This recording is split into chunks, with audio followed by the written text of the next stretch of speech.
What's up, family? Welcome back to another legendary reaction video. Let's go. If I were to say that I religiously followed the WNBA for the last 3 years, I'm pretty sure that you would not believe me. Because the reality is, the WNBA isn't as fun to watch as the NBA.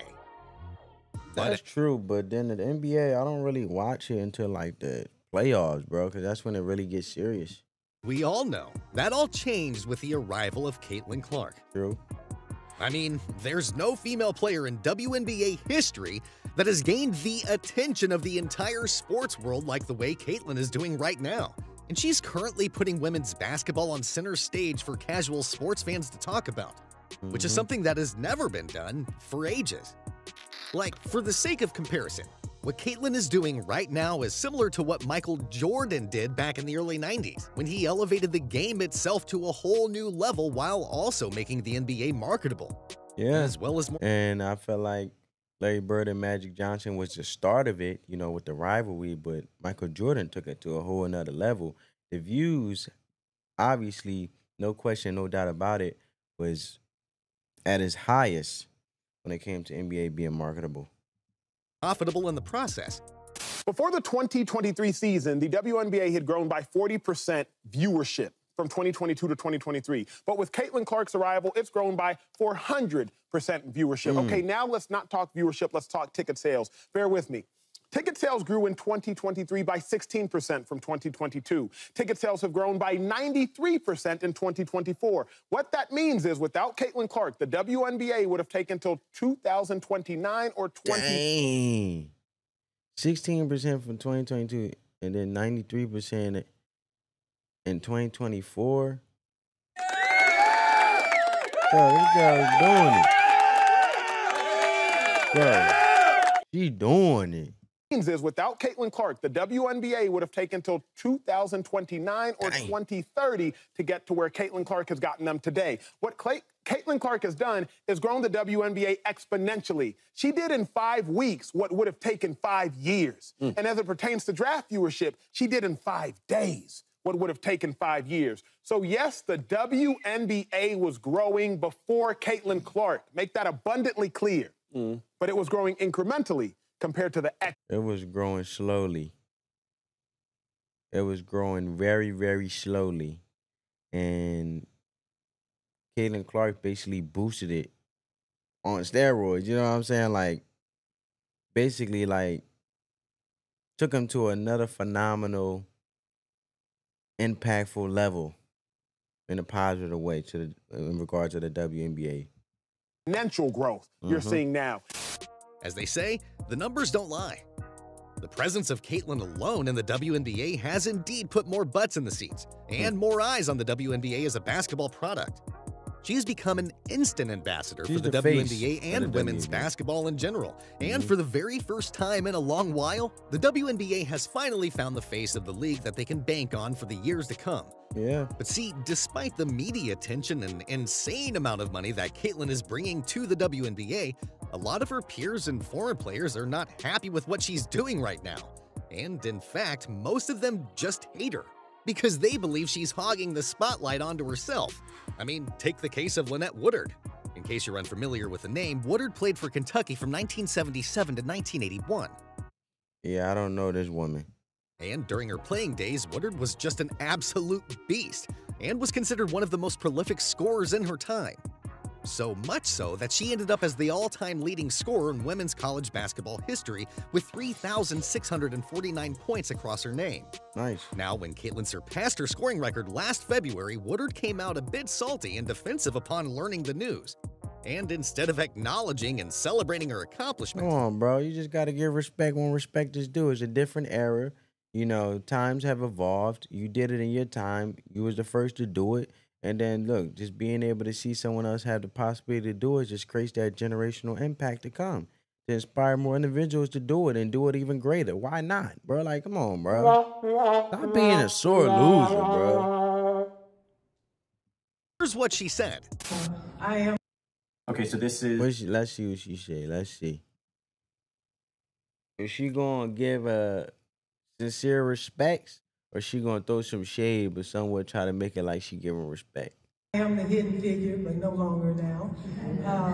my record was hidden from everyone for 43 years. 43 years. I don't think, I'll just go ahead and get the elephant out of the room. I don't think my record has been broken because you can't duplicate what you're not duplicating. And, come on, bro. You can't duplicate what's duplicate. Okay.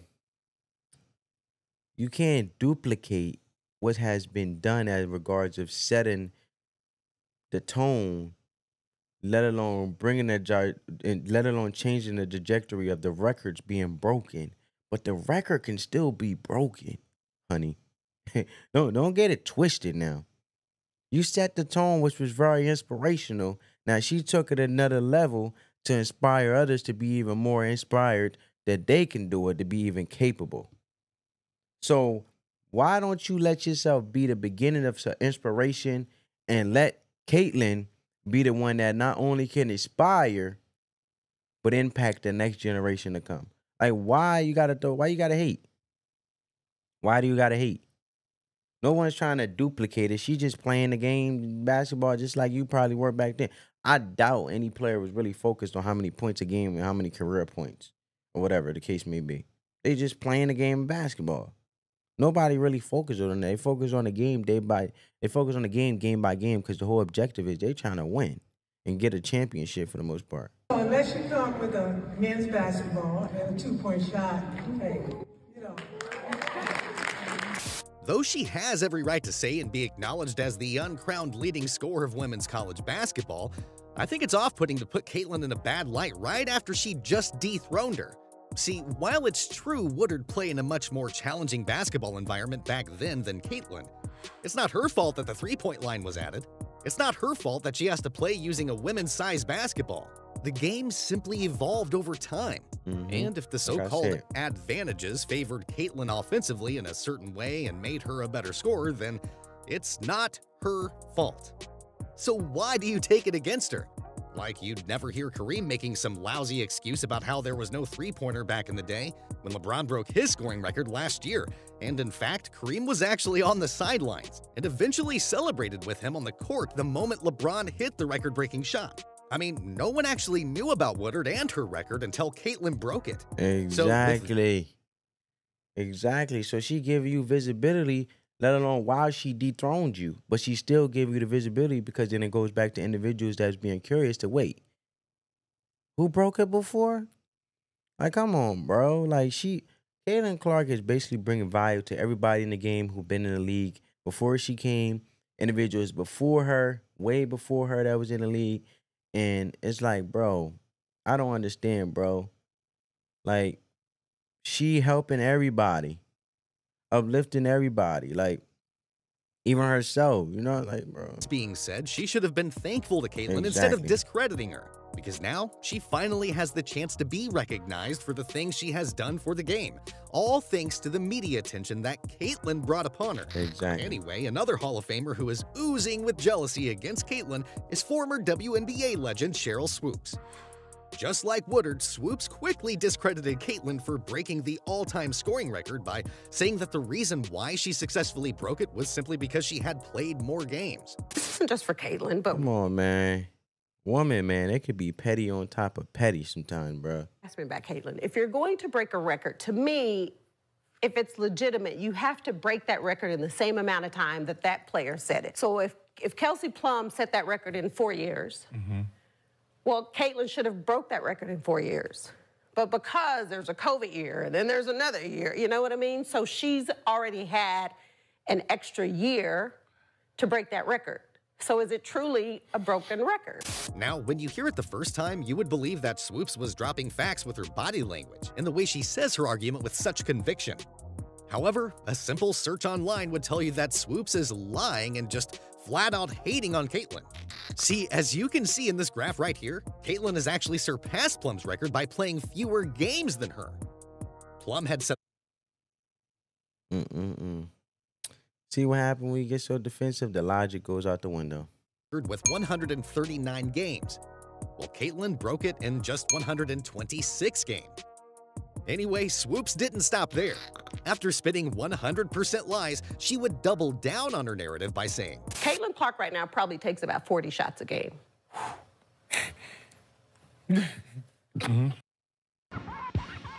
Gilbert Arenas is hilarious, bro.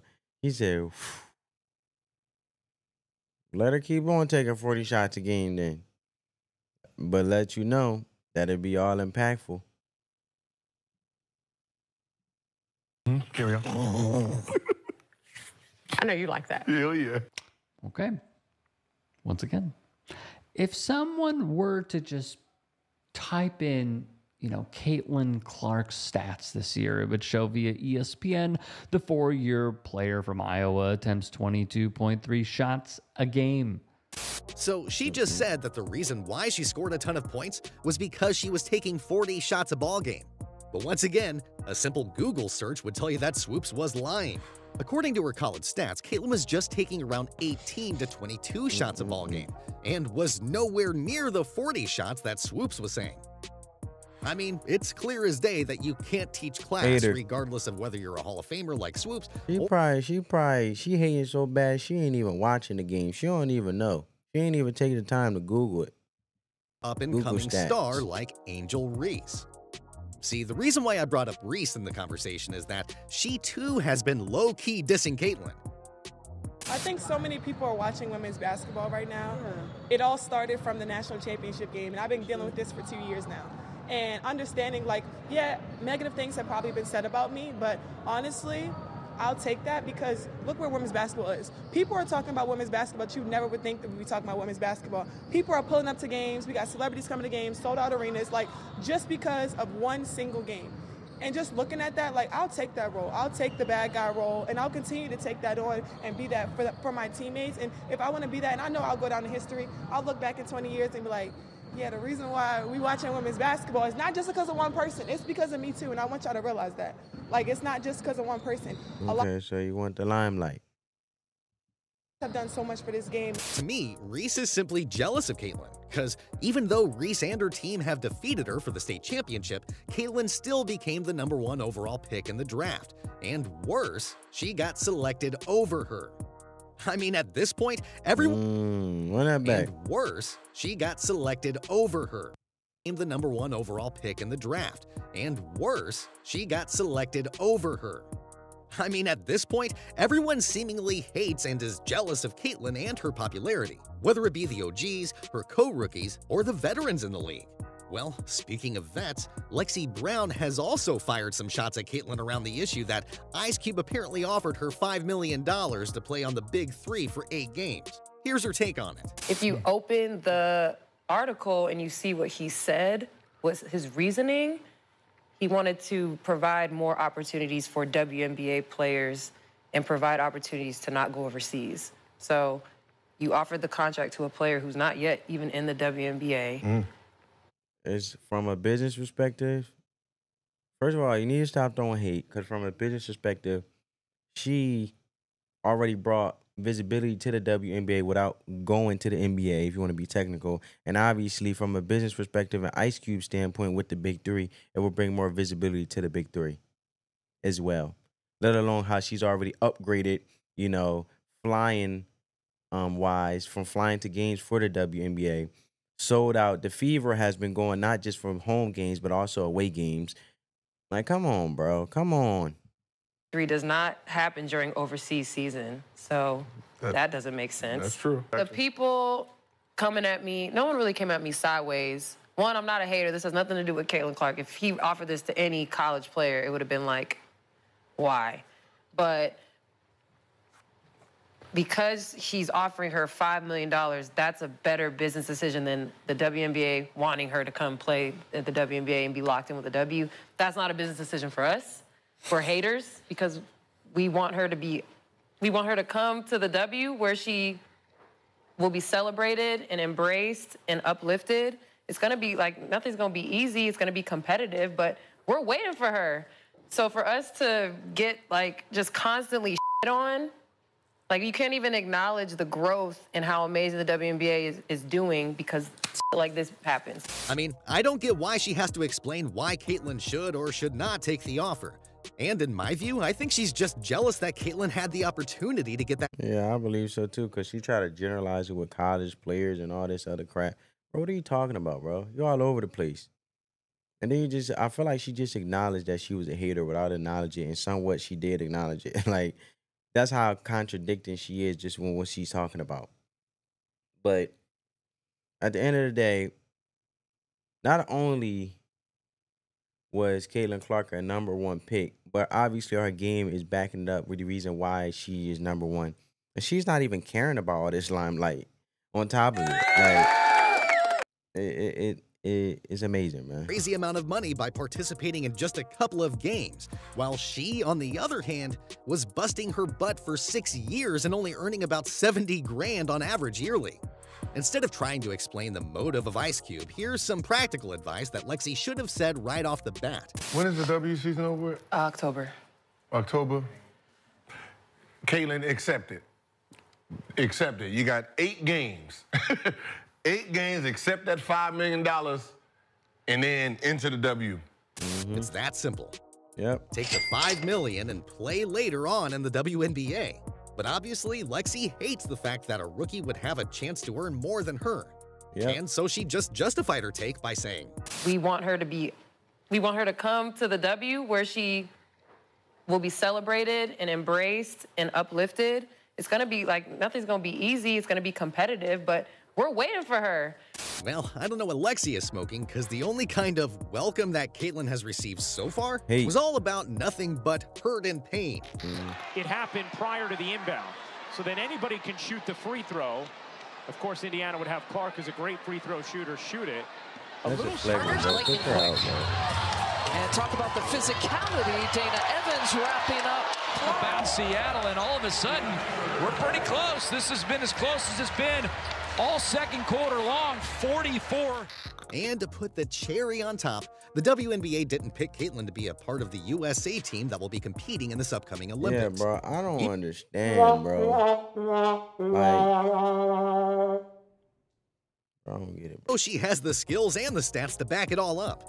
But then again, despite all the hate and the oozing smell of jealousy that she's been receiving from all angles, Caitlin is proving her bullies wrong game after game, as she's currently averaging 16.2 points, 5.7 rebounds, 7 assists, and 1.4 steals, and is on her way to becoming the Rookie of the Year.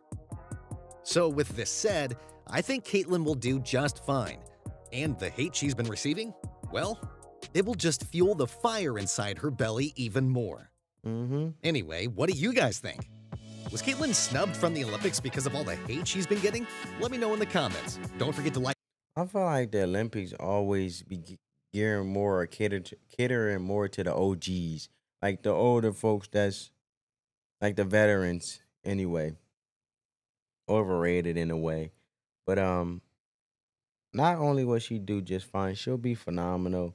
And then she'll be the Rookie of the Year, most definitely. But comment down below you guys' perspective.